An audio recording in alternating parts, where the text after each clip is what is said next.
चंगा करो मुझ रोगी को, चंगा करो मुझ रोगी को, चंगा करो मुझे रोगी को, चंगा करो मुझे रोगी को। यीशु प्यारे मेरे दिल में आओ, मेरे दिल में आओ, यीशु प्यारे मेरे दिल में आओ, मेरे दिल में आओ। मुझे भी अपना प्यार दिखाओ, प्यार दिखाओ, मुझे भी अपना प्यार दिखाओ, प्यार दिखाओ। गले से लगा मुझ दुर्बल को, गले से लगा मुझ दुर्बल को, गले से लगा मुझे दुर्बल को, गले से लगा मुझे दुर्बल को। यीशु प्यारे मेरे दिल में आओ, मेरे दिल में आओ, मुझे भी अपना प्यार दिखाओ, प्यार दिखाओ। दोनों हाथों की जोर उठाए और जोर से प्रभु की स्तुति करें। Hallelujah hallelujah hallelujah hallelujah hallelujah hallelujah hallelujah hallelujah hallelujah hallelujah. यीशु तेरी स्तुति हो, तेरी आराधना हो, तेरी महिमा हो, तेरा जय जयकार। Hallelujah. Thank you father, thank you Jesus, thank you Holi spirit. ये लोग इतने जीसस की हालेलुया। धन्यवाद यीशु, तेरी महिमा हो, तेरी आराधना हो, तेरे धन्यवाद। Hallelujah hallelujah hallelujah hallelujah hallelujah hallelujah hallelujah hallelujah hallelujah. अपने हाथों को जोड़े, यदि बाइबल है तो बाइबल खोलें, हम इस वचन को सुनेंगे, उसके बाद बैठेंगे।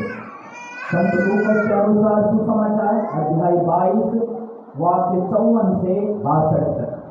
संत लूकास अध्याय 22 वाक्य 54 से 62 तक, 54 से 62 तक। तब उन्होंने ईसा को गिरफ्तार कर लिया और उन्हें ले जाकर प्रधान याजक के यहाँ पहुंचा दिया। पेतरुस कुछ दूरी पर उनके पीछे पीछे चला। लोग प्रांगण के बीच में आग जलाकर उसके चारों ओर बैठ रहे थे। पेतरुस भी उनके साथ बैठ गया। एक नौकरानी ने आग के प्रकाश में पेतरुस को बैठा हुआ देखा और उस पर दृष्टि गड़ाकर कहा, यह भी उसी के साथ था। किंतु उसने अस्वीकार करते हुए कहा, नहीं भाई, मैं उसे नहीं जानता। थोड़ी देर बाद किसी दूसरे ने पेतरुस को देखकर कहा, तुम भी उन्हीं लोगों में एक हो। पेतरुस ने उत्तर दिया, नहीं भाई, मैं नहीं हूं। करीब घंटे भर बाद किसी दूसरे ने दृढ़ता पूर्वक कहा, निश्चय ही यह उसी के साथ था, यह भी तो गलीली है। पेतरुस ने कहा, अरे भाई, मैं नहीं समझता कि तुम क्या कह रहे हो। वह बोल ही रहा था कि उसी क्षण मुर्गे ने बांध दी और प्रभु ने मुड़कर पेतरुस की ओर देखा। तब पेतरुस को याद आया कि प्रभु ने उससे कहा था कि आज मुर्गे के बांध देने से पहले ही तुम मुझे 3 बार अस्वीकार करोगे। और वह बाहर निकलकर फूट फूट कर रोया। प्रभु का सुसमाचार है।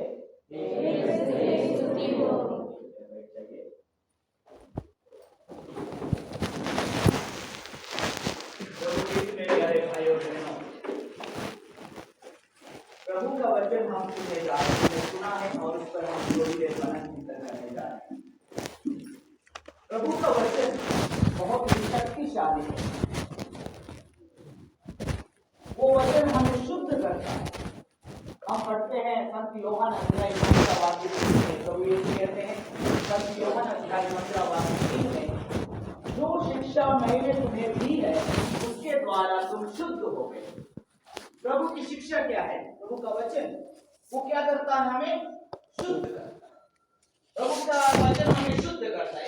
यदि हमारे जुबान अशुद्ध है, यदि हम जानते हैं कि हमारा शरीर अशुद्ध है, पाप में पड़ा हुआ है, तो हमारे लिए उससे बाहर निकलने के लिए हो सकता है हमारे बलबूते या हम बार बार कोशिश करने के बाद हम सफल नहीं हुए हैं, तो हमारे लिए एक मार्ग क्या है? एक मार्ग है प्रभु के वचन को बार बार पढ़ना, उस पर मनन चिंतन करना। क्यों? क्योंकि प्रभु का वचन स्वयं कहता है कि जो शिक्षा मैंने तुम्हें दी है उसके द्वारा तुम शुद्ध हो गए हो। प्रभु का वचन हमें क्या करेगा? Hallelujah, hallelujah, hallelujah. प्रभु का वचन बहुत ही शक्तिशाली, वो मरा हुआ वचन नहीं है, जीवंत वचन है। हम पढ़ते हैं इब्रानियों के नाम पत्र अध्याय 4 वाक्य 12 में, इब्रानियों के नाम पत्र अध्याय 4 वाक्य 12 में प्रभु का वचन कहता है कि ईश्वर का वचन जीवंत है, सशक्त है और किसी भी दुधारी तलवार से भी तेज है। वह मनुष्य के अंतर तम तक पहुंचता और उसके हृदय के भेद को प्रकट करता है और ईश्वर से कुछ भी छिपा हुआ नहीं है। हालेलुया, वह मरा हुआ वचन नहीं है, वचन स्वयं यीशु मसीह है, उनका वचन है, ईश्वर का वचन है, हमारे जीवन के लिए मार्ग दिखाने वाला एक जीवित मार्ग है। इसलिए वचन जीवित है। यदि हम कोई भी परेशानी में हो, वचन के माध्यम से हम उससे छुटकारा पा सकते हैं। हम पढ़ते हैं प्रज्ञा ग्रंथ अध्याय 16 वाक्य 12, प्रज्ञा ग्रंथ अध्याय 16 वाक्य 12 वचन कहता है कि जड़ी बूटी या लेप से नहीं बल्कि प्रभु तेरे जीवंत वचन ने मुझे चंगा किया है। प्रभु का वचन हमें क्या करता है? चंगा करता है। जड़ी बूटी या लेप से नहीं बल्कि प्रभु तेरे जीवंत वचन ने मुझे चंगा किया। प्रभु का वचन हमें चंगा करता है। यदि हम बीमार है, प्रभु के वचन, प्रभु का वचन पर मनन चिंतन कीजिए, दोहराइए प्रभु के वचन को बार बार, और वो वचन हमें चंगा करेगा, हमारे बीमारियों से हमें मुक्त करेगा, क्योंकि वो जीवित वचन है। Hallelujah, hallelujah, hallelujah. इसलिए हम पढ़ते हैं नबी ईसाया का ग्रंथ अध्याय 49 वाक्य 15 में, नबी ईसाया का ग्रंथ अध्याय 49 वाक्य 15 में, क्या एक माँ अपने दूध मुहे बच्चे को भुला सकती है? क्या वो अपने गोद के बच्चे पर तरस नहीं खाएगी?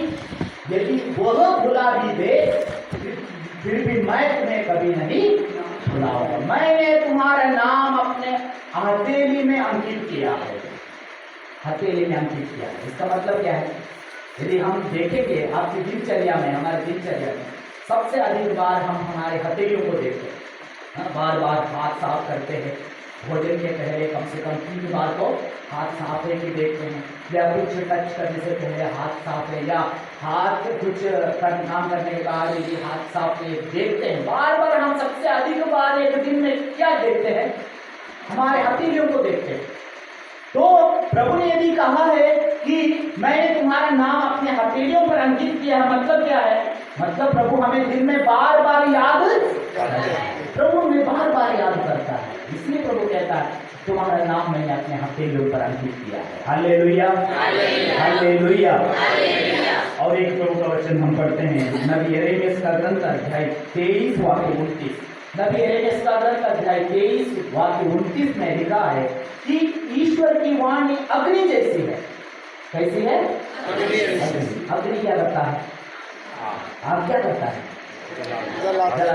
जो भी उनके सामने आता है सबको भस्म करता है। वो अग्नि ना, अग्नि वो होता है। जंगल में आग लग गई, बुझाने के लिए आसान नहीं है, नहीं।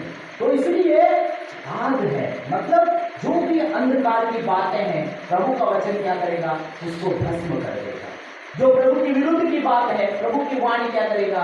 भस्म करने के सक्षम है। इसलिए अग्नि जैसा। और वो उस हथौड़े के, आगे वचन पढ़ते हैं उसी में, वो उस हथौड़े के समान है जो चट्टान को चूर चूर करेगा। एक छोटा सा हथौड़ा बार बार चट्टान पर मारा जाता है, और वो बार बार हथौड़ा चट्टान पर मारने पर ऐसे लगता है कि चट्टान को कुछ नहीं होगा, लेकिन बार बार 1000 बार उस चट्टान को मारेंगे तो एक बार क्या हो जाएगा, चट्टान टूट के गिर जाएगी। इसका मतलब ये नहीं है कि आखिरी बार जब मारा तब चट्टान टूट गया, नहीं, जो पहला मार भी है वो भी बहुत महत्वपूर्ण है। तो इसलिए बार बार ऐसे लगता है प्रभु को वचन पढ़ के 1 हफ्ता पढ़ा, फादर ने कहा कि वचन पढ़ने पर हम चंगे हो जाएंगे, 1 हफ्ता पढ़ा तो कुछ नहीं हुआ तो वचन को छोड़ दिया, नहीं, बार बार कभी छोड़ना नहीं, बार बार पढ़े उस वचन के द्वारा, और एक दिन वो वचन अपना काम करके ही जाएगा। एक बार एक लड़का था, वो एक साधु के साथ रहता था और तो साधु बहुत प्रार्थना करता था, लेकिन बच्चे को प्रार्थना सब करना पसंद नहीं था। तो वो साधु बहुत बाइबल पढ़ते थे और इस वचन लड़के को भी बाइबल पढ़ना सिखाया। तो बहुत दिन पढ़ा लेकिन लड़के को कोई आनंद नहीं था, कुछ नहीं हुआ। वो बोला साधु से, मैं इस वचन को नहीं पढ़ूंगा, इसमें कुछ नहीं हो रहा है, जैसे दूसरी किताब जैसे ही है। तब साधु ने एक नदी बह रही थी सामने, घर के सामने, तो साधु ने कहा जाओ ये टोकरी बहुत गंदी है ना, इस टोकरी को इस टोकरी में क्या करके लाओ, पानी भर के लाओ। टोकरी में पूरे छेद थे और उसमें पानी भर के ला दीजिएगा। लड़का गया, पानी भरने की कोशिश किया, कुछ नहीं होता, और वो ऐसे टोकरी लेकर आया साधु के पास और कहा इसमें कैसे पानी भर सकते हैं ना, कभी टोकरी में पानी भरा जा सकता है, ये पूरा छेद है, इतने छेद है, इसमें कैसे पानी भर के ला जा सकता है। तो बार बार और उसको साधु ने बार बार पानी भर के लाने के लिए भेजा, और वो एक लड़का होने का तो उसने बात मान ली, और आखिर में करीब 50 बार उसको भेजा और वो करता गया। आखिर में वो तंग हो गया और कहा इसके बाद मैं नहीं जाऊंगा। तब वो साधु ने उसको टोकरी दिखाते हुए कहा, जब सबसे पहले तुम टोकरी लेके गए थे टोकरी का क्या हाल था? तो उसने कहा वो बहुत गंदी थी। तो अभी जब तुम 50 बार उसमें डुबा के लाए हो तो अभी क्या हाल है? बोला अभी तो थोड़ी भी गंदगी नहीं है, सब साफ हो गया है ना, तो पानी तो नहीं आया है, लेकिन क्या हुआ है, बार बार वो टोकरी पानी में डुबाने से क्या हुआ है, टोकरी साफ हो गई है। उसी प्रकार ऐसे लगता होगा कि वचन पढ़ने पर, निष्ठा में आने पर, आराधना में आने पर क्या हुआ, कुछ नहीं हुआ।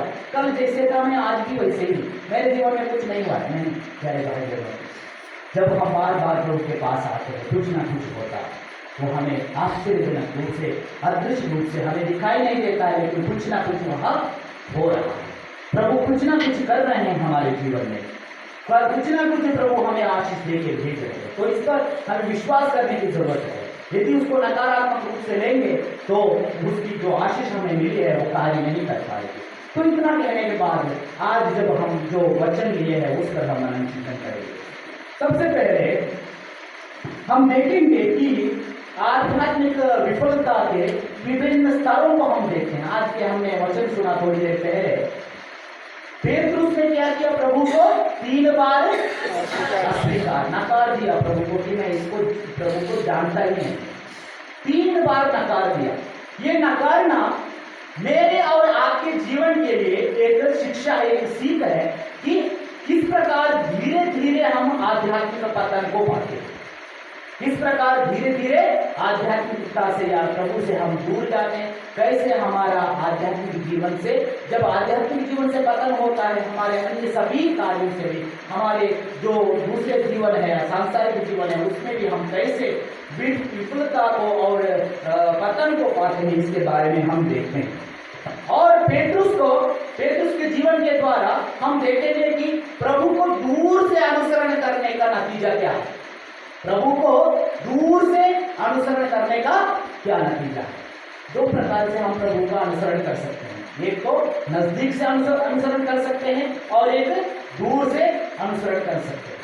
हो सकता है हम प्रभु के बहुत करीब है या चर्च के सदस्य हैं, हम विश्वासी है, कैथोलिक है, प्रभु के मंदिर में हर संडे को आते हैं मिस्सा में, हमारे घर में रोज माला विनती करते हैं। इसके बावजूद हम प्रभु के नजदीक से अनुसरण कर सकते हैं, दूर से भी अनुसरण कर सकते हैं। सारे आध्यात्मिक कार्यकलाप करने के बाद भी हम दूर से प्रभु का अनुसरण कर सकते हैं। ये हम देखेंगे कैसे। सबसे पहले हम देखते हैं कि पेतरुस के बारे में, कि पेतरुस एक बहुत दृढ़ विश्वास वाला व्यक्ति है ना। सुसमाचार में बार बार हम देखते हैं पेतरुस जब भी प्रभु को एक प्रश्न पूछे सबसे पहले कूद पड़ने वाला कौन है? पेतरुस। सबसे पहले उत्तर देने वाला पेतरुस है। प्रभु ने पूछा तुम क्या समझते हो कि मैं कौन हूं? किसने उत्तर दिया? पेतरुस ने। आप ईश्वर के मसीह है जिसके हम इंतजार कर रहे थे, अभी तक वो नहीं है आप पेतरुस। और कुछ भी प्रश्न पूछे पेतरुस उसके लिए उत्तर देना और सबसे आगे पेतरुस था। लेकिन हम देखते हैं कुछ ही समय बाद जो पेतरुस ने इतना विश्वास प्रभु पे प्रकट किया, आज के सुसमाचार में हम देखेंगे उसी सुसमाचार में लूकस 22:33 में 22 के 33 में वहां क्या लिखा है? वहां लिखा है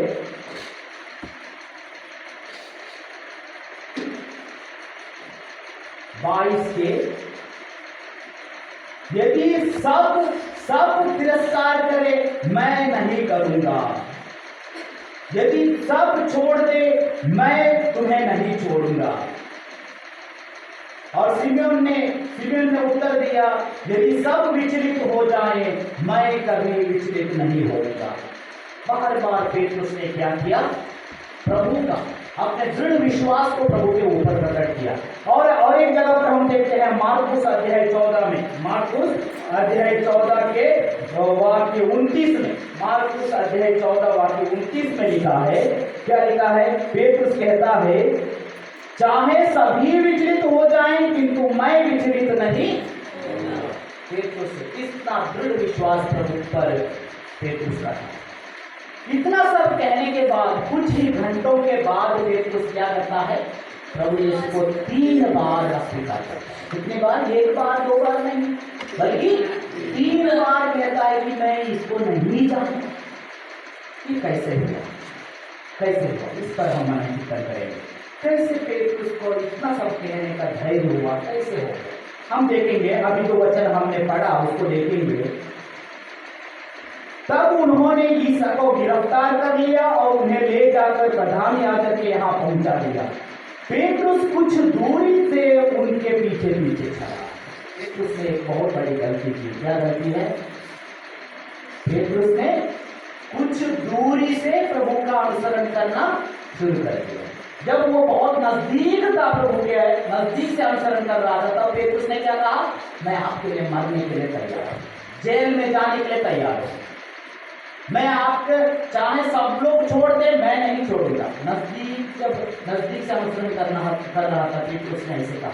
लेकिन जब थोड़ी दूर से अनुसरण कर रहा था तब पेतरुस ने क्या किया? देखिए, लोग प्रांगण के बीच में आग जलाकर उसके चारों ओर बैठ रहे थे। पेतरुस भी उनके साथ बैठ गया। जब थोड़ा दूर से अनुसरण करने लगा तो पेतरुस क्या किया? पेतरुस ने आग जलाकर, कौन आग जलाकर? सैनिक। प्रभु को पकड़ने के बाद उनको उधर जेल में रख दिया थोड़ी देर, तब सैनिक, वहां ठंडा था मौसम इसलिए सैनिक आग जलाकर चारों ओर बैठ गया और पेतरुस भी उनके साथ जाकर बैठ गया। क्यों बैठ गया? क्योंकि पेतरुस नजदीक से नहीं बल्कि दूर से अनुसरण करने लगा। पहला कदम पेतरुस की गलती है, प्रभु को दूर से अनुसरण करने लगा। नजदीक से अनुसरण करता तो क्या होता? पेतरुस का नजदीक से अनुसरण करता तो हो सकता उसको भी पकड़ा जाए। नजदीक से अनुसरण करता, यीशु के साथ साथ चलता, यदि वो चिल्लाता कि मेरे प्रभु को क्या कर रहे हैं और प्रभु के साथ साथ चलता, उसको भी 4 मार पड़ते, है ना। और नजदीक से अनुसरण करता पेतरुस तो हो सकता है उसको भी दंड मिलता और उसको भी बहुत कुछ सुनना पड़ता जो प्रभु को सुनना पड़ा। इसलिए पेतरुस डर गया, डर के साथ साथ प्रभु से दूर हो गया और दूर से अनुसरण करने से वो सैनिकों के बीच में जाकर बैठ गए। ये सैनिक कौन थे? सैनिक प्रभु के विरोधी तो नहीं थे। सैनिक तो उनको जो काम दिया वो कर रहे थे। यदि वो दिया काम उसको नहीं करेंगे तो क्या होगा? उनका सिर कट जाएगा, है कि नहीं। आज का उल्लंघन किया सैनिक ने, मतलब उनका नौकरी जाएगी या उसका सिर भी कट जाएगा। उस समय वैसे ही होता था। तो इसलिए जो आग जला रहे थे जला के बैठे थे उनके बीच में पेट्रुस जाके बैठ गए। सबसे दूसरी गलती उसने की है। एक गलती क्या थी? दूर से अनुसरण करने लगा। दूसरी गलती क्या है? जो सैनिक है उनके बीच में बैठे हैं। सैनिक कौन है?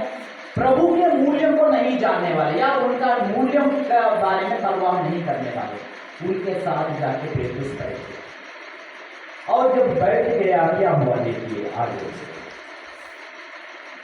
पेट्रुस क्या करता है? एक नौकरानी ने आग के प्रकाश में पेट्रुस को बैठा हुआ देखा और उस पर दृष्टि गढ़ाकर कहा, यह भी उसी के साथ था। किंतु उसने अस्वीकार करते हुए कहा, नहीं भाई, मैं उसे नहीं जानता। सबसे पहले दूर से अनुसरण किया। दूसरा, जो प्रभु यीशु के मूल्यों के अनुसार नहीं चल रहे हैं उनके साथ मिल गया। उसके कारण क्या हुआ? एक नौकरानी ने कहा, तुम भी तो उनके साथ थे। तब उसने कहा, नहीं भाई, मैं उसे नहीं जानता। सबसे पहला उत्तर क्या था? नकार क्या था? मैं उसे नहीं जानता। ये सबसे पहला नकार। मैंने कहा आपको शुरू से कि एक श्रेणी या आध्यात्मिक पतन की जो श्रेणी है वो कैसे पाता है मनुष्य। सबसे पहले पेट्रुस जिसका जिस प्रकार मैं नहीं जानता, जब उसने कहा, उसने प्रभु के साथ एक वैयक्तिक रिश्ता को नकार दिया। एक वैयक्तिक रिश्ता, हम सबों को जब तक एक वैयक्तिक रिश्ता प्रभु के साथ नहीं है तब तक हम प्रभु से प्रेम नहीं कर पाएंगे। हो सकता है सामूहिक रूप से हम आते हो, लेकिन एक वैयक्तिक रिश्ता संबंध प्रभु के साथ है, अकेले में मेरा एक अलग सा एक रिश्ता नहीं है प्रभु के साथ, तब तक हम उनके प्रेम की गहराई को अनुभव नहीं कर पाएंगे। पेट्रुस ने कहा, मैं उसे नहीं जानता। तब पेट्रुस ने प्रभु के साथ एक वैयक्तिक रिश्ता, एक निजी रिश्ता प्रभु के साथ उसको नकार दिया पहले। और ये जब गलती की, दूर से अनुसरण किया, दूर से अनुसरण करने का नतीजा यह होता है, प्रभु को दूर से अनुसरण करने का नतीजा यह होता है। सबसे पहला कदम है वैयक्तिक या निजी रिश्ता प्रभु के साथ टूट जाता है। उसके बाद देखिए क्या होता है। थोड़ी देर बाद किसी दूसरे ने पेट्रुस को देखकर कहा, तुम भी उन्हीं लोगों में एक हो। उसने उत्तर दिया, नहीं भाई, मैं नहीं हूं। अभी देखिए, तुम भी उन्हीं लोगों में से एक हो। उन्हीं लोग मतलब क्या है? उन लोग कौन है? यीशु के शिष्य, समुदाय, कलीसिया। समुदाय मतलब कलीसिया। कलीसिया मतलब क्या है? समुदाय, विश्वासियों का समुदाय। अभी तुम उन्हीं लोगों में से एक हो। पेट्रुस ने कहा, मैं नहीं हूं। मतलब क्या है? वो उस समुदाय का सदस्य होने का भी इनकार करता है। सबसे पहले प्रभु के साथ वैयक्तिक निजी संबंध जब टूट जाता है तब कलीसिया के साथ संबंध भी टूट जाता है। देखिए, पेट्रुस को प्रभु ने क्या कहा था? तुम इस कलीसिया का नेतृत्व करोगे, स्वर्ग राज्य की चाबियां तुम्हारे हाथ में मैं दे दूंगा। तुम जहां निषेध करोगे वहां निषिद्ध रहेगा और जहां अनुमति दोगे वहां अनुमति रहेगी। वही पेट्रुस अब नेता छोड़ो, ये सदस्य होने का भी इनकार कर देता है, प्रभु के समुदाय का सदस्य होने का भी इनकार कर देता है। पहले जब वैयक्तिक रिश्ता, निजी रिश्ता प्रभु के साथ टूट जाता है तब कलीसिया से भी वो दूर चला जाता है, उससे भी संबंध तोड़ देता है। दूसरा है। तीसरा देखिए क्या होता है। करीब घंटे भर बाद, देखिए वो वहां से हटा नहीं, घंटे भर बाद, घंटों वहां बैठा रहा। और घंटे भर बाद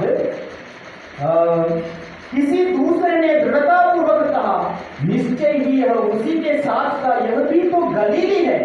पेट्रुस ने कहा, मैं नहीं समझता कि तुम क्या कह रहे हो। अभी तीसरा तिरस्कार देखिए। पहला तिरस्कार था अपने निजी रिश्ता प्रभु के साथ नकार दिया, दूसरा समुदाय के साथ रिश्ता नकार दिया, तीसरा उसका जो मिशन है उसको भी वो नकार देता। वो कहते हैं कि आप, ये भी एक गलीली है। गलीली की विशेषता क्या है? गलील की विशेषता है, प्रभु ने पेट्रुस को कहां से बुलाया था? गलील के समुद्र तट में मछली पकड़ रहा था, रात भर मेहनत करके कुछ नहीं मिला, तो प्रभु प्रकट हुए और प्रभु ने कहा अब जाल गहरी पानी में डाल दो, नाव की दाहिनी ओर डाल दो। तो इतनी मछलियां फंस गई तो वो नाव खींच नहीं पा रहे, जाल खींच नहीं पा रहे। और तब पेट्रुस ने प्रभु के पैरों में गिरकर कहा प्रभु मेरे पास से चले जाइए क्योंकि मैं एक पापी मनुष्य हूं। तब प्रभु ने क्या कहा, तुम अब से मनुष्यों को पकड़ा करोगे, मछली नहीं पकड़ोगे, क्या करोगे, मनुष्यों को पकड़ा करोगे। मतलब क्या है, मतलब अब से सुसमाचार प्रचार करोगे। वहां प्रभु ने उस गलीली समुद्र के तट से प्रभु ने क्या है, पेट्रुस को बुलाया और उसको एक मिशन दिया और उनको मनुष्यों का मछुआरा बनाया। और पेट्रुस ने उसी जगह पर अपना जाल छोड़ा, अपना नाव छोड़ा, अपने माता पिता को छोड़ा, परिवार को छोड़ा और प्रभु के पीछे चला गया। और अब वही पेट्रुस क्या कहता है, मैं गलीली नहीं हूं। उस अपने बुलावे को भी नकार देता, अपने मिशन को जो उसने उस समुद्र तट पर पाया, गलील से पाया, उसको नकार देता है। प्यारे भाइयों, हमारा सबसे पहला कदम प्रभु से दूर जाने का यही है कि जब हम प्रार्थना करना छोड़ देते हैं तब धीरे धीरे हम कलीसिया से भी दूर हो जाते हैं। जब कलीसिया से दूर हो जाते हैं, हम एक ईसाई होने का या प्रभु के कलीसिया के सदस्य होने का या हमारा जो बुलावा है एक क्रिस्ती के रूप में, हमारा जिम्मेदारी है ना केवल कलीसिया में बल्कि हमारे परिवार में भी एक क्रिस्ती होकर हमें क्या करना चाहिए, क्या हमारी जिम्मेदारी है, वो सब को हम नकार देते हैं और हम अन्य बाहर के लोगों के समान, दुनिया के लोगों के समान बन जाते हैं। तो यदि आप कोई कहते हैं कि मुझे मन नहीं लगता है चर्च जाने का, तो सबसे पहले आपको सोचना है कि मन नहीं लगता चर्च जाने का, तो क्या मेरा रिश्ता प्रभु के साथ जुड़ा है कि टूटा है। वो क्लियर एक साइन है आपके लिए, चिन्ह है कि जब रिश्ता प्रभु के साथ गहरा नहीं है, वैयक्तिक रिश्ता टूटा है, तो प्रभु के मंदिर में जाना, प्रार्थना करना आपको अच्छा नहीं लगेगा। और जब वो अच्छा नहीं लगेगा, चर्च में आप बार बार नहीं जाएंगे, प्रार्थना में नहीं रह जाएंगे, तो धीरे धीरे इतना दूर जाएंगे प्रभु से, तो आपको कलीसिया कोई मायने नहीं रखता, कलीसिया के नेता, पुरोहित हो, धर्म कोई मायने नहीं रखेगा। आपको अन्य सभी चीज में अच्छी लगने लगेंगी, लेकिन प्रभु के प्रति अच्छा नहीं लगेगा। मेरे और आपके जीवन में यही होगा।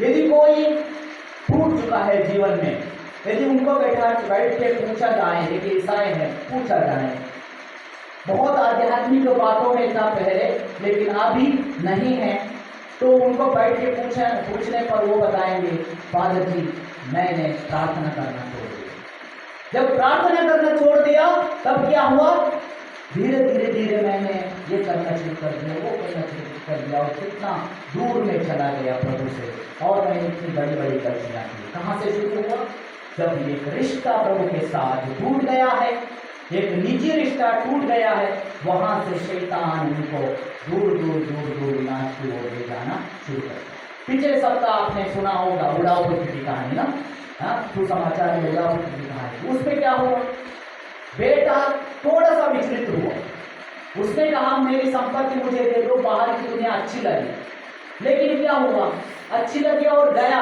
पिता से दूर चला गया, और क्या हुआ, दूर जाकर सब कुछ खो गया।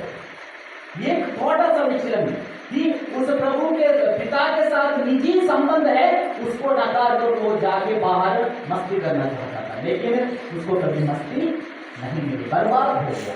यही हो गया, बाहर की दुनिया यदि अच्छा लगे तो जाके देख लीजिए, आपको वापस लौट के आना ही पड़ेगा, नहीं तो यदि आप पश्चाताप करके नहीं आएंगे, बर्बादी पक्का। इसलिए प्रभु हमें बार बार इन वचनों के द्वारा इन दिनों में प्रेरित करता है। तो इसलिए हम, लेकिन यहाँ पेट्रुस की अंत गति नहीं है, यहाँ समाप्त नहीं होता। पेट्रुस के जीवन में एक यू टर्न आता है। देखिए क्या यू टर्न है, आगे देखिए। और उसी क्षण वह बोल ही रहा था कि उसी क्षण मुर्गे ने बांध दी और प्रभु ने मुड़कर पेतरुस की ओर देखा। तब पेतरुस को याद आया कि प्रभु ने उससे यह कहा था कि आज मुर्गे के बांध देने से पहले ही तुम मुझे 3 बार अस्वीकार करोगे। और वह बाहर निकलकर फूट कर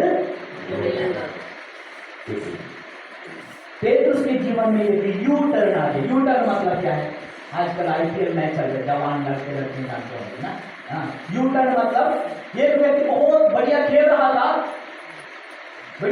था, लेकिन ऐसे लग रहा था वो टीम जीत जाएगी, लेकिन उसका विकेट चला गया, मतलब वो आउट हो गया। और वो आउट होने के बाद सब लोग जल्दी से आउट हो गया और जो हार रहे थे वो मैच जीत गए। वो होता है यू टर्न। मतलब ऐसे लग रहा था पेतरुस ने इतना गहराई तक प्रभु को नकार दिया, अपना वैयक्तिक रिश्ता तोड़ दिया, कल समुदाय के साथ रिश्ता तोड़ दिया, अपना मिशन को भी तोड़ दिया। अभी पेतरुस ने सोचा सब कुछ समाप्त हुआ, लेकिन उसने क्या किया? जब मुर्गे ने बांध दी, उसने याद किया प्रभु ने उसको क्या कहा था, मुर्गे के बांध देने से पहले तुम 3 बार अस्वीकार करोगे। तब क्या किया? पेतरुस वहां से दौड़कर कहीं दूर नहीं चला गया, बल्कि पेतरुस ने मुड़कर यीशु की ओर देखा और उसने देखा कि यीशु उसको देख रहे हैं।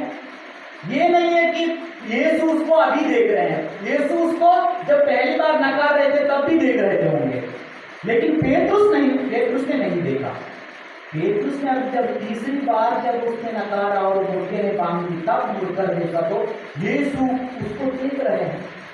और यदि यीशु ऐसे देखते कि गुस्सा होकर देखते, मैं तुमको बताया था ना तुम ऐसे करोगे, तुम तो बहुत कॉन्फिडेंट थे कि तुम नहीं करोगे, ऐसे नहीं।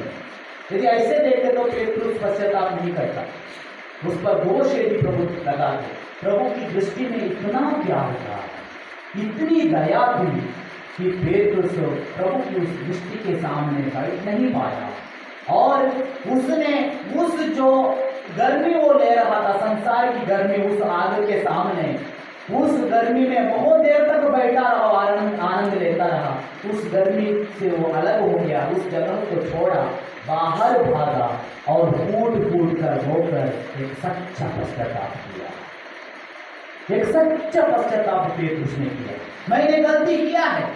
लेकिन प्रभु की वो दृष्टि देखिए, कितनी दयालु दृष्टि है, करुणा से भरी दृष्टि है। उसको देखकर पेतरुस वहां बैठ नहीं पाया, उसको अभी संसार की गर्मी की जरूरत नहीं थी।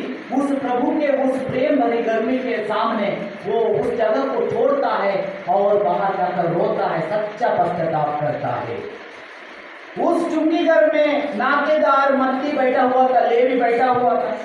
प्रभु ने उसको देखा, वहां बैठा हुआ है। प्रभु ने उसको कहा मेरे पीछे चले आओ।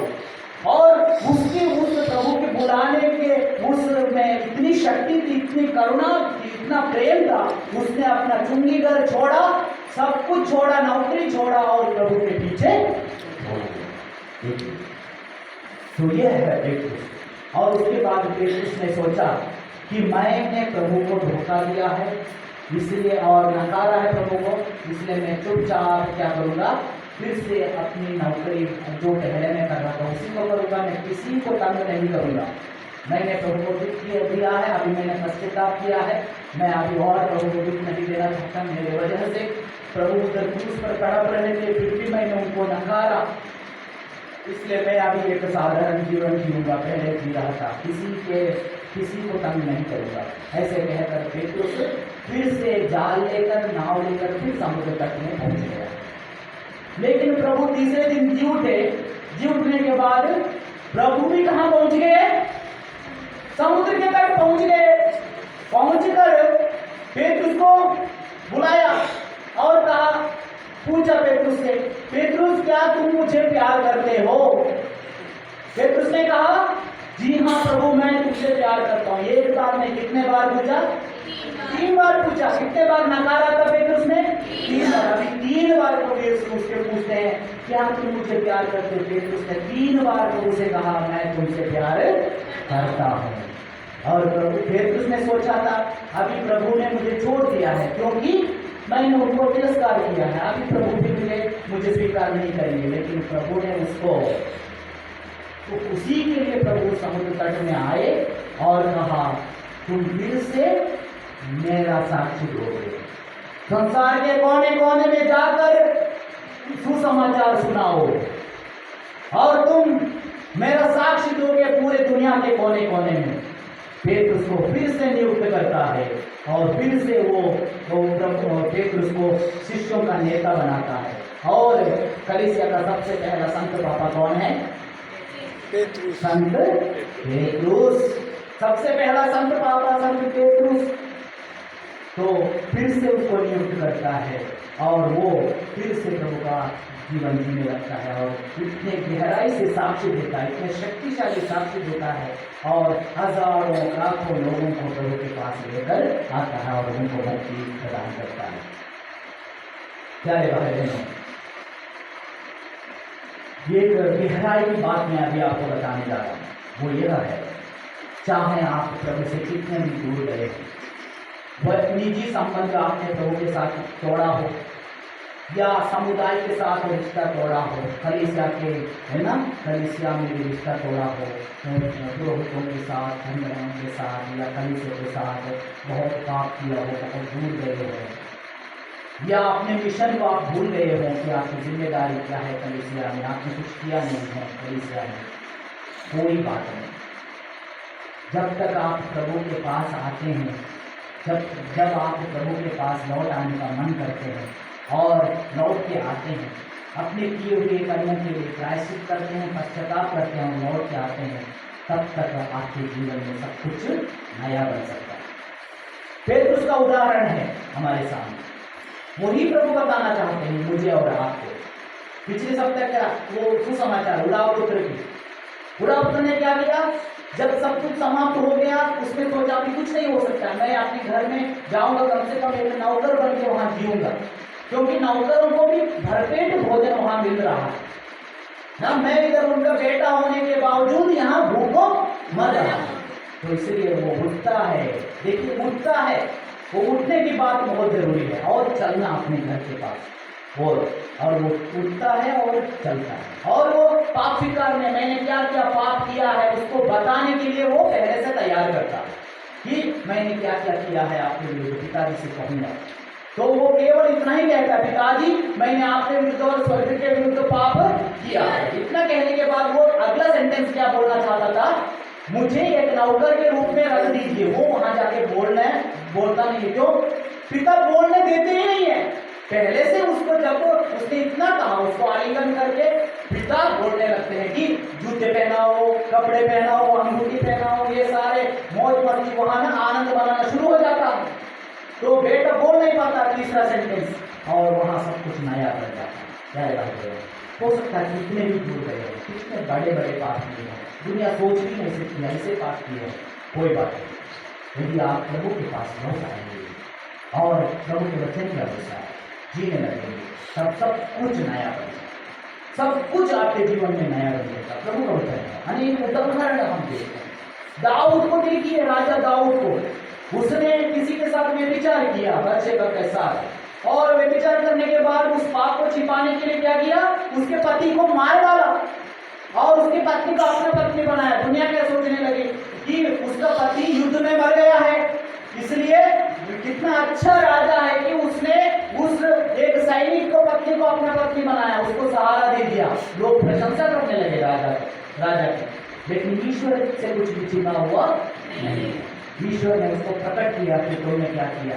तो राजा दाऊद ने क्या किया? पश्चाताप किया, रोया प्रभु के सामने, पश्चाताप किया, और प्रभु ने उसको क्षमा करते हुए, जो उसका राज्य जो समाप्त होने वाला था, वो मरने वाला था, उसको प्रभु ने क्षमा करते हुए उसको फिर से उस देश का राजा फिर से बना दिया। प्रभु ने क्षमा किया। यही हमारे जीवन में भी प्रभु करने के लिए सक्षम है जब हम लौट कर प्रभु के पास आते हैं। इसलिए अभी थोड़ी देर में आप लोग पास करने जा रहे हैं। तो क्या जरूरी है? जरूरी इतना है, सबसे पहले हमें एक इच्छा होना चाहिए, एक महसूस करना है कि मैंने पाप किया, एहसास करना है। संत पापा यूहन्ना पौलुस द्वितीय ने कहा था कि आज दुनिया में आतंकवाद या क्या है, भ्रूण हत्या या ऐसे बड़े बड़े पाप सबसे बड़ा पाप नहीं है। सबसे बड़ा पाप कौन सा है कि मनुष्य पाप का बोध खो चुका है। कोई पाप करने के बाद ये मनुष्य समझता है कि ये सही है। जब ये सोच है तब तक कुछ भी नहीं हो सकता। जब मैंने गलती किया है, मैं स्वीकार कर रहा हूँ कि ये गलती है और मैं स्वीकार करता हूँ ये गलती मेरी गलती है, तब भी प्रभु कुछ आपके जीवन में कर सकते हैं। प्रभु कहते हैं मैं धर्मियों को नहीं पापियों को बुलाने आया। जब अपने आप को धर्मी समझते हैं तब प्रभु आपको कुछ नहीं करता है। जब पापी समझकर उस नाकेदार के समझ जो मंदिर में जाकर प्रार्थना करने लगा, प्रभु मुझ पर दया कर और अपने पाप को प्रकट करते हैं, वहां प्रभु आपके जीवन में चमत्कार कर सकते हैं। सबसे पहले एहसास करना है कि मैं पापी हूँ। दूसरा, एहसास करना काफी नहीं है, जाकर पुरोहित के पास जाकर पाप स्वीकार करना भी जरूरी है। डायरेक्ट ईश्वर से पाप स्वीकार नहीं होता है, क्योंकि प्रभु ने बताया है कि तुम जिनके पाप क्षमा करोगे वो क्षमा हो जाएंगे, जिनके पाप क्षमा नहीं करोगे नहीं हो जाएंगे। इसलिए डायरेक्ट पाप स्वीकार करने का वरदान यहाँ नहीं किया गया है। क्यों? क्योंकि प्रभु ने प्रतिनिधियों को नियुक्त किया, अपने सेवकों को, अपने पुरोहितों को। इसलिए पुरोहित के पास जाकर सारे पाप बताना जरूरी है, आधा पाप नहीं, सारे पाप। उसके बाद जो दंड प्रभु पुरोहित आपको देते हैं उसको पूरा करना है। पूरा करके भी एक निर्णय लेना है कि इसके बाद नहीं करूँगा। प्रभु ने पापी स्त्री को, व्यभिचार में पकड़ी स्त्री को क्षमा करते हुए कहा, मैं भी तुम्हें दंड नहीं दूंगा, लेकिन इसके बाद नहीं करना। तो ये होना चाहिए, इसके बाद नहीं करूंगा, नहीं करूंगा। आइए अपने आंखें बंद करें, थोड़ी देर में हम पाप स्वीकार करें। एक अच्छा पाप स्वीकार करके इस 40 कार्य में प्रभु के अनुग्रह को पाने के लिए पेतरुस के समान एक सच्चा पश्चाताप करते हुए प्रभु के साथ पूर्ण रूप से, प्रभु के पास पूर्ण रूप से मुड़ने के लिए प्रभु से पाना। संत पेतरुस हमारे लिए प्रार्थना करें। प्रभु हम सबको क्षमा करने के लिए तैयार है। जब हम पेतरुस जैसे मुड़कर प्रभु की ओर देखेंगे और प्रभु के कदमों में अपने कदम बढ़ाकर चलने लगेंगे, प्रभु के साथ एक वैयक्तिक रिश्ता फिर से शुरू करेंगे, समुदाय के साथ गहराई से रिश्ता बनाए रखेंगे, कलीसिया में सक्रिय हो जाएंगे, संडे मिसा के लिए, आराधना के लिए, भूल शास्त्र के लिए, आध्यात्मिक बातों के लिए, अपने परिवार की प्रार्थना के लिए और वैयक्तिक रूप से प्रभु के वचन को पढ़कर मनन करते हुए प्रभु के साथ मौन होकर के जो समय बिताने के लिए हर रोज। और जो मिशन आपका है, एक पिता होने के नाते, एक माता और एक बच्चा होने के नाते जो आपका मिशन है, कलीसिया के प्रति, अपने परिवार के प्रति, समाज के प्रति एक क्रिस्ती होने के नाते इसको निभाएंगे। प्रभु सच में आपके जीवन में वही करेंगे जो पेतरुस के साथ किया, जो हजारों लोगों के साथ किया, जो पश्चाताप के साथ प्रभु के साथ किया। प्रभु हम सबको अनुग्रह दे, इस पवित्र संस्कार के सामने अपने आश्रय की वर्षा करें, एक अच्छा पाप स्वीकार करने, प्रभु के पास लौटने और प्रभु के अनुग्रह में बढ़ने के लिए वही प्रभु हमें कृपा करें। अपने हाथों को जोड़ें, अपने आंखें बंद करें। इस वक्त हम इस दया याचना के गीत गाएंगे। गीत गाते हुए आप बड़े भक्ति से पाप स्वीकार करने के लिए अपने आप को तैयार करें। कोई एक दया याचना का गीत गाएं।